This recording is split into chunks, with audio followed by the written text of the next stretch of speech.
आजच्या लेक्चरमध्ये पुन्हा मी तुमचं एकदा स्वागत करतो. आपण अ, भावनिक बुद्धिमत्ता आणि सामाजिक बुद्धिमत्तेचा अभ्यास करतो आहे. त्याच्यामध्ये आपण सामाजिक बुद्धिमत्ता म्हणजे काय, हे काल आपण खूप डिटेलमध्ये अभ्यास केलेला आहे. आणि सामाजिक बुद्धिमत्तेचं महत्त्वसुद्धा आपण लक्षात घेतलेलं आहे, की आपल्याला सामाजिक बुद्धिमत्ता का महत्त्वाची आहे आणि आपल्याला ती म्हणजे समोरचा मनुष्य आपल्याला समजून घ्यावा लागतो, ओळखावा लागतो. त्याच्या मनामध्ये काय चाललेलं आहे, त्याच्या कोणत्या भावना आहेत आत्ता सध्या, हे समजल्याशिवाय आणि आपण त्याला त्या पद्धतीने समाधान दिल्याशिवाय, म्हणजे दुसऱ्यांना समाधान दिल्याशिवाय आपल्याला समाधान मिळणार नाही, हे लक्षात घ्या. आणि दुसऱ्यांना दुःखी करून आपण समाधानी होऊ शकत नाही, हे आपण लक्षात घेणं आवश्यक आहे. आणि आपण काल लक्षात घेतलं की सामाजिक बुद्धिमत्ता आपल्याला वापरणं किती महत्त्वाचं आहे. किंवा आपलं जीवन असेल किंवा आपलं व्यवसायाचं ठिकाण असेल, तुमचा स्वतःचा व्यवसाय असू दे किंवा दुसऱ्याचा व्यवसाय असू दे. आता सामाजिक बुद्धिमत्तेचे फायदे आपण लक्षात घेऊया. सामाजिक बुद्धिमत्ता ही वैयक्तिक सामाजिक जीवनात आणि व्यवसायात सुद्धा मूलभूत स्वरूपाचं ठरते. आत्ताच मी तुम्हाला म्हटलं की वैयक्तिक जीवनामध्ये महत्त्वाची आहेच, सामाजिक जीवनामध्ये आहेच आहे, कारण त्याला सामाजिक शब्दच त्याच्यामध्ये सोशल इंटेलिजन्स शब्द आहेच. आणि व्यवसायामध्ये सुद्धा आजकाल खूप महत्त्वाची आहे, ती वापरली जाते. आणि वापरणं का आवश्यक आहे हे सुद्धा आपण लक्षात घेतलं. स्वतःला जाणून घेण्याची, इतरांना ओळखण्याची क्षमता, दोन गोष्टी याच्यामध्ये महत्त्वाच्या आहेत सामाजिक बुद्धिमत्तेमध्ये. एक स्वतःला जाणून घ्यायचं, समाजाच्या प्रती असणारे, आणि इतरांना ओळखण्याची क्षमता, ही म्हणजे सामाजिक बुद्धिमत्ता होय. सामाजिक बुद्धिमत्ता ही इंग्रजीमध्ये स्पेस या फॉर्म्युल्याने स्पष्ट केली जाते. हा फॉर्म्युला अल्ब्रेक्ट यांनी मांडला. या ठिकाणी स्पेसमधलं S stands for situation awareness. Situation awareness म्हणजे मराठीमध्ये काय, तर परिस्थितीची जागरूकता. विद्यार्थी मित्रांनो, बऱ्याच वेळेला आपल्याला परिस्थितीची माहिती घेता येत नाही, परिस्थिती लक्षात आपल्या येत नाही. आणि परिस्थिती लक्षात न आल्या कारणानं बऱ्याच वेळेला आपल्या काही गोष्टी चुकण्याची शक्यता असते, निर्णय चुकण्याची शक्यता असते, आपलं काम चुकण्याची, कार्य चुकण्याची शक्यता असते. पुढच्या माणसाला समजून घेण्याची सुद्धा काही वेळेला आपली जी काही आडाखे आहेत ते चुकू शकतात, अंदाज चुकू शकतात. त्यामुळं परिस्थिती आपल्याला आकलन करता आली पाहिजे आणि त्याला आपण जागरूक असायला पाहिजे. P stand for presence. हा हा हा अतिशय महत्त्वाचा भाग. उपस्थिती किंवा हजरजबाबी. उपस्थिती म्हणजे फक्त फिजिकली नव्हे, मेंटली सुद्धा. आत्तासुद्धा तुम्ही माझं हे लेक्चर ऐकत असाल, तुमचं लक्ष इथं असेल पण मन दुसरीकडे असेल. तुम्ही हे बघत असाल पण तुमच्या मनात वेगळे विचार चालले असतील. किंवा काही लोक टी व्ही समोर सुद्धा बसून माझं लेक्चर ऐकत असतील, किंवा काही वेळा लोक जेवत सुद्धा ऐकत असतील, किंवा अन्य काही करत ऐकत असतील. ह्याला अर्थ नाही. हजरजबाबीपणा, प्रसंगावधान ज्याला म्हणतो, ते खूप महत्त्वाचं. प्रेझन्स महत्त्वाचा असतो. आपण ज्या ठिकाणी आहेत त्या ठिकाणीच मनानं, शरीरानं असणं, लक्ष असणं, आणि मग त्या ठिकाणचा जो भाग चालला आहे त्याचा परफेक्ट आपल्याला आस्वाद, आनंद, समाधान घेता येणं, कार्यपूर्तीचा आनंद घेता येणं, हे महत्त्वाचं. ए स्टँड फॉर ऑथेंटिसिटी म्हणजे अधिकृतपणा, तर खरेपणा, प्रामाणिकपणा. हे अधिकारवादनेशी संबंधित असणारा भाग आहे. C stand for clarity. स्पष्टता पाहिजे. दुसऱ्या माणसाला ओळखण्यात स्पष्टता पाहिजे. हा असं असू शकेल, त्याचा असं नाही, तो असाच असेल, तो असाच असण्याची शक्यता जास्त आहे. आता मगाच्यापेक्षा या शब्दात थोडीशी ठामपणा तुमचा वाढला, आत्मविश्वास तुमचा वाढला. ई स्टँड फॉर इम्पॅथी, सहानुभूती असा अर्थ आहे. पेस या फॉर्म्युल्यानं सामाजिक बुद्धिमत्ते म्हणजे काय हे या ठिकाणी सांगितलं गेलेलं आहे. हा फॉर्म्युला तात्काळ निरीक्षण करण्यायोग्य वर्तनाच्या बाबतीमध्ये सामाजिक बुद्धिमत्तेचं वर्णन करतो. तात्काळ निरीक्षण याच्यामध्ये करून परिस्थिती काय आहे, सिच्युएशन अनालिसिस. प्रेझेन्स आहे का तुम्ही या सिच्युएशनला, प्रामाणिक आहात का, ऑथेंटिक अधिकृतपणा आहात का, क्लॅरिटी आहे का तुमची, सहानुभूती आहे का, या सगळ्या गोष्टीचा विषय. आणि ह्या सहानुभूतीचा वर्तनाशी संबंध आहे, प्रेझेन्सचा वर्तनाशी संबंध आहे. तुमच्या बॉडी लँग्वेजनं सुद्धा तुम्ही इथं आहेत मनाने का नाही हे सुद्धा कळतं. तुम्ही लक्षपूर्वक ऐकताय की नाही. आता मला कळत नाही तुम्ही लक्षपूर्वक ऐकताय की नाही, पण वर्गात असतं तर मला कळतंय ना. तुमचा प्रेझेन्स कसा आहे, तुमचं पार्टिसिपेशन कसं आहे, तुमचा अवेअरनेस कसा आहे, मी सांगतो ते तुम्हाला स्पष्टपणे समजतंय का, क्लॅरिटी त्याच्यात आहे का. आणि काही तिथं घडलं तर आपण एकमेकाबद्दल जी सहानुभूती दाखवतो ती या ठिकाणी दाखवता येत नाही. मूल्यांकन करणे आणि विकसित करण्याची शक्यता सूचित करतो. मूल्यांकन, त्याचं चांगलं वाईट परिणाम, योग्य अयोग्य आणि जे काय आहे ते डेव्हलप करण्यासाठीची शक्यता वाढते. यामुळं या परिणामापैकी प्रत्येक घटकाच्या वर्तणुकीच्या संचामध्ये जे अत्यंत कुचकामी ते अत्यंत प्रभावी असू शकते, हे एकदम फालतू किंवा एकदम क्रिएटिव्ह, ॲक्टिव्ह, इफेक्टिव्ह असू शकतं. सामाजिक घटक म्हणून समजून घेण्याची आणि त्यामध्ये प्रभावीपणे वापरण्याची क्षमता विकसित होते. हे खूप महत्त्वाचं आहे.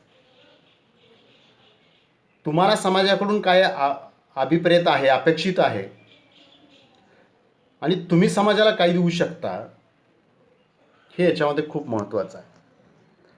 सामाजिक बुद्धिमत्तेचे फायदे या मुद्द्यांच्या आधारे आपण लक्षात घेऊ. धोरणाची चाचणी सुलभ.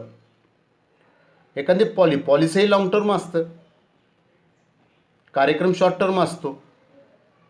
मग पॉलिसी आपल्याला लॉंग टर्म ठरवायची आहे, मग त्याची चाचणी व्हायला नको, त्याची टेस्ट व्हायला नको, तर सामाजिक बुद्धिमत्तेचा वापर करून तुम्ही त्याची चाचणी घेऊ शकता.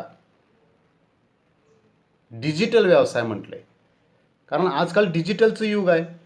मग तुमचा व्यवसायसुद्धा डिजिटल असायला हवा, कारण समाज डिजिटल झालेला आहे. मग तुम्ही डिजिटल व्हायला नको का. मग त्याचा वापर कसा करता येईल याचा अवेअरनेस तुम्हाला पाहिजे, त्याच्यात क्लॅरिटी पाहिजे, त्याच्यामध्ये प्रामाणिकपणा पाहिजे. पारंपरिक बाजारपेठ संशोधनापेक्षा चांगलं. सामाजिक बुद्धिमत्तेच्या माध्यमातून तुम्ही ग्राहकाचं मन ओळखू शकता, कारण ग्राहक हा समाजातला तर एक पार्ट आहे, भाग आहे. समाज ओळखणं म्हणजे ग्राहक ओळखणं आहे. मग ट्रॅडिशनल पद्धतीने तुम्ही जाण्यापेक्षा सामाजिक बुद्धिमत्ता वापरून तुम्ही मॉडर्न अप्रोच ठेवून जाऊ शकता. स्पर्धात्मक बुद्धिमत्ता, जसं ग्राहकाला तुम्ही ओळखू शकता तसं स्पर्धकाला ओळखू शकता. स्पर्धात्मक परिस्थितीचं अवेअरनेस तुम्ही घेऊ शकता. मग या स्पर्धात्मक परिस्थितीमध्ये आपल्या व्यवसायानं कसा निर्णय घेतला पाहिजे हे सामाजिक बुद्धिमत्तेच्या माध्यमातून तुम्हाला ठरवता येऊ शकतं. सामाजिक बुद्धिमत्तेमध्ये ज्या गोष्टी अपेक्षित धरलेल्या आहेत त्या वापरून तुम्ही या गोष्टींचं सुद्धा अनालिसिस करू शकता. सोशल मीडिया, सामाजिक बुद्धिमत्तेचा हा एक आपण वरती सोशल मीडिया स्क्रीनिंग असा एक शब्द होता वर. सोशल मीडिया या सामाजिक मग आता त्याचा वापर झालेलाच आहे ना. इंटरनेट, ई कॉमर्स किंवा इंटरनेट, अमेझॉन, फ्लिपकार्ट, हे काही सोशल मीडियाचा वापर करूनच व्यवसाय करतायत ना. डिजिटल व्यवसाय, सोशल मीडिया हा भाग आलाच त्याच्यावर. आणि दुसरा कसा वागणारा हे जर आपल्याला समजून येत असेल आणि आपण समजून घेत असेल तर आपल्या कॉन्फिडन्समध्ये वाढ होते. मला माहीत आहे तो कसा करणार आहे, पण हा ओव्हर कॉन्फिडन्स नसतो, तर सामाजिक बुद्धिमत्तेच्या माध्यमातून तुम्ही तो जज केलेला असतो आणि त्यामुळे तो तुम्हाला अधिक चांगला लक्षात येऊ शकतो. उत्तम श्रोते, सामाजिक बुद्धिमत्तेमध्ये ऐकणे या गोष्टीला खूप महत्त्व आहे. दुसऱ्याचं पूर्ण ऐकून घेणं आपण काल पाहिलेलं आहे पहा, आणि त्याच्या अनुषंगानेच हे मुद्दे तयार झालेले आहेत. आपण दुसऱ्यांचं पूर्ण ऐकून घ्यायला, मी आता हे जे सांगतोय ते तुम्ही पूर्ण ऐकून घ्यायची तुमची ताकद पाहिजे, क्षमता पाहिजे, तेवढा तुमचा पेशन्स पाहिजे, सहनशीलता पाहिजे, संयम पाहिजे. आणि तुमचं दुसऱ्याने ऐकून घ्यावं हे सुद्धा महत्त्वाचं आहे.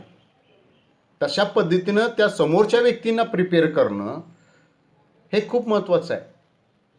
तुम्ही स्वतः उत्तम श्रोते असायला पाहिजे आणि तुम्ही जे सांगताय ते सुद्धा उत्तम श्रोते असायला हवेत आणि ते तसे व्हावेत या दृष्टिकोनातूनच तुम्ही तुमचं संभाषण करणं आवश्यक आहे. चांगलं व्यवस्थापन आता चांगले व्यवस्थापन कौशल्य म्हणजे काय? तुम्हाला परफेक्ट प्लॅनिंग करता आलं पाहिजे, परफेक्ट तुम्हाला डिसिजन घेता आले पाहिजे, परफेक्ट ऑर्गनायझेशन करता आलं पाहिजे, परफेक्ट तुम्हाला कम्युनिकेशन करता आलं पाहिजे, तुम्हाला नियंत्रण चांगलं करता आलं पाहिजे. व्यवस्थापन चांगलं करायचं म्हणजे ह्या सगळ्या गोष्टी चांगल्या करायच्या. संधी, ज्यावेळेला तुम्ही समाज ओळखायला शिकाल तर समाजाला कशाची गरज आहे हे ज्या वेळेला ओळखाल त्याच्यातून तुम्हाला अपॉर्च्युनिटी फाइंड आउट होईल. तुम्ही ती फाइंड आउट करू शकता.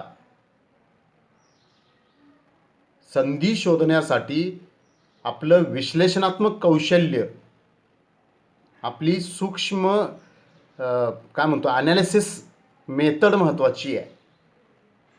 मायक्रो ॲनालिसिस आपल्याला असायला पाहिजे. तुमचं बारकाईनं, आपल्या भाषेत सांगायचं म्हटलं तर बारकाईनं तुमचं त्या गोष्टीवरती लक्ष असायला पाहिजे. असं वरवर पाहून तुम्हाला त्याच्यातली संधी लक्षात येईल असं नाही. एखाद्या वेळी प्रत्येक वेळेला येणार नाही, पण प्रत्येक वेळेला तुम्ही जर खोलात जात असाल त्याच्या तर you can find out the opportunity. तुम्हाला ऑपॉर्च्युनिटी तुम्हाला त्या ठिकाणी सापडू शकते. म्हणून पुढंच बघा मुद्दा आहे सूक्ष्म प्रवृत्तीची ओळख. म्हणजे बारकावे लक्षात. आणि बऱ्याच वेळेला काय होतं, आपण जे समोर दिसतंय ना तेच खरं मानतो.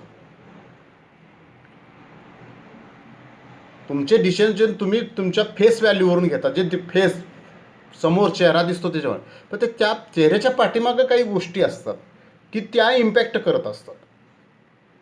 तेही आपल्याला मग सूक्ष्ममध्ये जायचं म्हणजे काय करायचं, तशा पद्धतीने विचार करायचा. ही खूप महत्त्वाची गोष्ट आहे आणि हे फक्त आणि फक्त आपल्याला प्रॅक्टिसनी, सरावानीच आपल्याला हे साध्य होऊ शकतं. सूक्ष्म प्रवृत्ती कशी ओळखायची, प्रवृत्तीच मुळात कशी ओळखायची, हे प्रॅक्टिसनीच माणसाला परफेक्शन येऊ शकतं. हे कुठल्याही शास्त्रामध्ये किंवा कुठल्याही अभ्यासामध्ये किंवा कुठल्याही प्रक्रियेमध्ये बसून होत नाही. प्रत्येकाची प्रवृत्ती ओळखण्याची म्हणजे काय, त्याचा ढंग म्हणू आपण, त्याची स्टाईल ही सुद्धा वेगळी वेगळी असू शकते. हे महत्त्वाचं खूप लक्षात घ्या की पुढच्याच्या मनात काय चाललंय आणि आपण त्याच्या मनाला आत्ता न दुखवण्यासारखं आपण भाषा वापरणं हे महत्त्वाचं आहे. बऱ्याच वेळेला आपल्याला रागवावं लागतं, पण रागवण्याचा भाग हा महत्त्वाचा आहे. तो अनिष्ट परिणाम करणार नाही असं तुम्ही म्हणाल की असं रागवायचं कसं, येतं ना रागवायला, नाही ना. आपली नाराजी फक्त त्यांना दिसणं महत्त्वाचं आहे. नाराजीचा दुष्परिणाम त्याच्यावर होता कामा नये. मग हे तर आपल्याला सराव आणि प्रॅक्टिसनी शिकायचं आहे. मला तर तुम्हाला रागवायचं आहे, पण तुमचं मन दुखावलं न गेलं पाहिजे, हे लक्षात घ्या. आणि हे एक दिवसाची प्रोसेस नाही, तुम्ही हे एका दिवसात शिकू शकत नाही. मग मी म्हणेल की तुम्ही 15 वर्ष शिकताय, 15 वर्षात काय शिकला तुम्ही? फक्त परीक्षेला असणारा अभ्यास केला, परीक्षेत दिली, परीक्षेत मार्क मिळाले आणि तुम्ही शिकला नाही. या गोष्टी तुम्ही त्या अभ्यासक्रमाच्या माध्यमातूनच व्यावहारिक शिक्षण कशाला म्हणायचं. म्हणून मी तुम्हाला सुद्धा म्हटलं 12वीतून तुम्ही ज्यावेळेला FY BComला आला त्यावेळेला म्हटलं तुम्ही की 12वीपर्यंत मूलभूत शिक्षण घेतलं, आता करिअर एज्युकेशन आहे. BCom झाल्यानंतर तुम्हाला तुमचं कोणतं करिअर करता येणार हे महत्त्वाचं आहे. 10वी नंतर काय करिअर करणार हे ठरत नव्हतं, 12वी नंतर ठरत नव्हतं. पण BSc नंतर काय, BA नंतर BCom नंतर काय, BBA नंतर काय, BCA नंतर काय, हे सगळं त्यानंतर ठरतंय ना.